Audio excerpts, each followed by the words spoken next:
Juventus, Cristiano Ronaldo DayAt. First, it didn't sink in. It wasn't supposed to anyway. But it happened. Whatever the reason was, it happened. Cristiano Ronaldo moved to Juventus in a move that shocked almost everyone in the football fraternity. It all began when Cristiano Ronaldo scored from an overhead kick against Juventus in Turin. The fans at the stadium gave him a standing ovation for his heroics, and it was something that warmed his heart. It was the beginning of his end at Real Madrid. And to be fair, everything in this world has to come to an end at some point. The guidance of a father, the love of a mother, and the touch of the love of one's life, everything has to end someday. That's the rule of nature. And even then, it is so hard to accept this inevitability because of the attachment that comes around with relationships. Cristiano Ronaldo and Real Madrid share a great many memories. Be it the 450 celebrations from the goals that he scored for the club or the 4 Champions League titles, his part in the history of Real Madrid can never be overstated. And so when the announcement of his departure was made, it shook Madridistas. It is only natural, as this is a man who guarantees at least 40 goals in a season despite being in his 30s. Time to move on. He is gone. He is not a Real Madrid player anymore. He is a Juventus star. He is now a rival. It doesn't matter why or how he left. It doesn't matter if Perez opted to sell him or that he wanted to leave. What matters is fact. And the fact is that the Portuguese is no longer a Madrid player. No single entity is completely replaceable, nor is any void left empty. Nature always finds a way to fill up the emptiness. It is not that Real Madrid haven't been in this kind of a position before. Right now, the Galacticos have lost their greatest goal scorer ever, but this is not the first time that it has happened. When Real Madrid's previous number 7 Raúl left the club, the Blancos lost their then greatest goal scorer. But look, here was nature doing its work, filling up the void despite the fact that Ronaldo was never a direct replacement for Raúl. No one is. But Ronaldo broke Raúl's record. Even Ronaldo's greatest ardent fans didn't expect him to break Raúl's record as quickly as he did.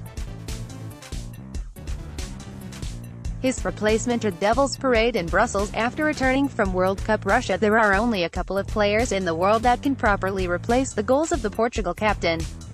However, none of them is viable at this point in time for Madrid. Right now, the Merengues are most likely to sign Eden Hazard from Chelsea and give him the left flank that was occupied by the former Manchester United star. However, the Belgian is a far different player from Ronaldo. While the Portuguese modeled his play to become an out-and-out goal scorer, Hazard is an auxiliary forward that sets up plays for the main scorers to put the ball into the net. There is no way that Hazard is going to give Madrid 40 or more goals in the upcoming season, but maybe the Bernabeu outfit doesn't need that. Maybe they now need a system where the front 3 or 4 share the scoring responsibility among themselves. All these years, every Madrid manager crafted tactical systems that brought the most out of Cristiano Ronaldo by making him the target man in attack and helping him score as many goals as possible. At that time, it was the right thing to do because not using the Portuguese's scoring talents to the fullest would be waste of resources that they possessed at the time. Now, however, Madrid can afford a complete tactical revamp without the Portuguese spearheading them in the attack. Madrid have often looked like a one-man army in attack, especially in the last 2 seasons, and that can change now. Julen Lopetegui has the chance to do something that no Madrid manager had the privilege to do. Be it Manuel Pellegrini or Zinedine Zidane, every manager that the Blancos have had in the last 9 years didn't have the opportunity to implement 100% of their own ideas at the Bernabeu. All of them were obliged to work on ensuring that the star number 7 of the team had the best possible surroundings to play to his level best.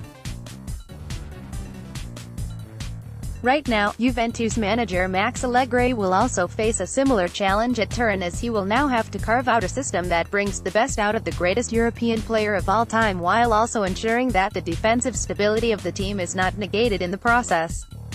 Lopetegui, however, won't have to be concerned about only a single player performing at his best.